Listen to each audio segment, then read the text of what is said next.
Hello mga boss, this is Boss Rod and for today's video pag-uusapan natin ano ba yung mga tools na kailangan nating i-set up para mag-start ng web development.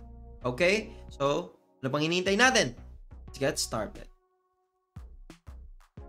Alright, so as you can see, kailangan na nating mag-jump dito sa first step. Okay? So, ano yung first step natin? Is set up tools. Let's go there. Okay, so the first thing na kailangan natin gawin is to install yung VS Code. So for those na hindi gumagamit ng VS Code, pwede nyo i-skip tong step 1. Pero for those na wala talagang idea, so I do really recommend gumamit na kayo ng VS Code kasi it's much more easier, especially for those who don't have any knowledge sa web development. Okay? So just click that and then it will automatically redirect us to the link. So kung ano yung mga OS nyo, mamili lang kayo dyan. Kung Windows ba, Linux or Mac, so it's really up to you. Then just download it and then let's assume, no, kasi ako na-download ko na, ginagamit ko na currently. So let's assume na tapos yun na yung pag-install or pag-download ng VS Code. So the next thing na kailangan nyo gawin is i-download to mga plugins na nire-recommend ko. So ano-ano yan, na-explain ko. So the first one is Markdown. So ano yan, Boss Rod? This one, Markdown. So, it's either click yung install kasi I believe meron pop-up na pupunta and then open Visual Studio Code. Pag ano yan, automatic is-search niya na yon sa VS Code nyo. And then, just install it. That's it. So, para saan ba yan, Boss Rod? Ba't i-install mo? So, yung Markdown Preview Enhance na yan, ito yon yung ginagamit ko. So, instead na titignan ko pa to sa web, no? Or actually, kaya kong i-copy yan, di ba? Kaya kong copy. Pero kasi mas efficient for me, no? Mas efficient kung i-click ko na lang tong preview and then alam ko na, may kita ko na anong itsura ng documentation. And also, by the way, creating a readme is very important as well. Kasi most of the time, pagka mag-work kayo with other companies or mag-work kayo with other people, most of the time, yung mga instruction is nandoon sa readme file.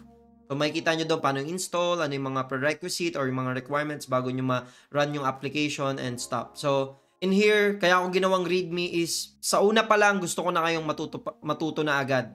Magbasa ng readme and also gumawa ng sarili yung readme. So, yun yung pang first markdown natin. It's more on pang preview lang.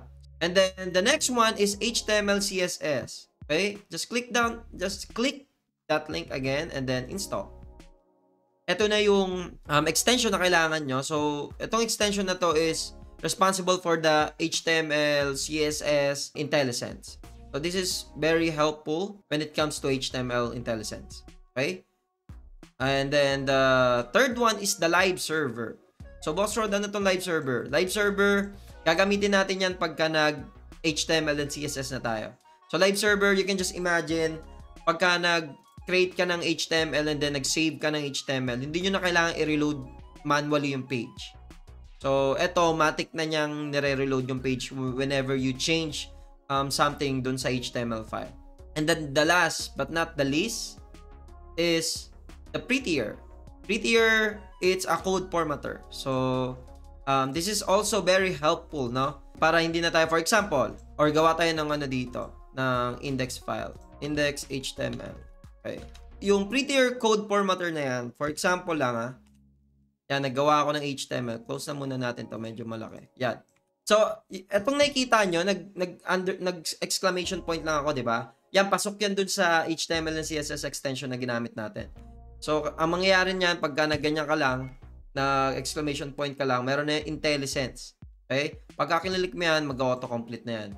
So, mag-create na siya ng basic HTML format. So, ano yung code formatter kanina? So, pagka nag-tab ako niyan, pagka sinave ko, yan, nakikita nyo, automatic pina-format niya na based dun sa configuration. Okay, so, now we know yung mga overview at ano yung mga gamit na mga to. Next thing na kailangan nating i-set up is your settings. So, kailangan nyo punta dito sa cog right here and then click the settings. Okay, so once nandito na kayo sa settings, ang next nyo kailangan gawin is pumunta dito sa may settings JSON. And then what I want you guys to add in your editor is these lines.